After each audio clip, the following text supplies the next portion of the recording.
Update कनासी Peshawar का वली वजीर अली अमीन गंडापुर की सदारत हेठ सूबाई काबीना जो इजलास। पेशावर में ब्रेकिंग न्यूज़ है नाज़रीन हवा शेयर कयूं पिया। केपी काबीना कुरम में एमरजेंसी लागू करण की मंजूरी ॾेई छॾी आहे। केपी काबीना मनी लॉन्ड्रिंग और माली दहशतगर्दी के खात्मे वाले निज़ाम की मंजूरी ॾिनी। केपी काबीना अक़लियतुनि जे हक़नि लाइ नेशनल कमीशन फॉर माइनॉरिटी की भी मंजूरी ॾेई छॾी आहे। गुर्दे और जियरे की ट्रांसप्लांट कर्क में जवान मरकज़ क़याम की भी मंजूरी ॾिनी वई। अपडेट कनासी यूनिवर्सिटीज़ लाइ ग्रांट एकेडमिक सर्च कमेटी के मेंबरन की मुकर्ररी की मंजूरी। काबीना DI खान में गर्ल्स कैडेट कॉलेज के क़याम की मंजूरी भी ॾिनी आहे।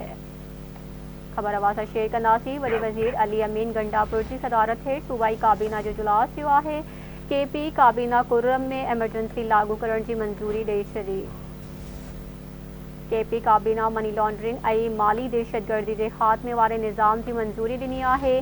KP काबीना अक़लियतुनि जे हक़नि लाइ नेशनल कमीशन फॉर माइनॉरिटीज़ की मंजूरी ॾिनी आहे। गुर्दे और जियरे जो ट्रांसप्लांट कर्क में जवान मरकज़ी के क़याम की भी मंजूरी ॾिनी वई आहे। यूनिवर्सिटीज़ लाइ ग्रांट एकेडमिक सर्च कमेटी के मेंबरन की मुकर्ररी की भी मंजूरी ॾिनी वई आहे। अवा खे अपडेट कंदासीं। काबीना DI खान में गर्ल्स कैडेट कॉलेज के क़याम की मंजूरी ॾिनी।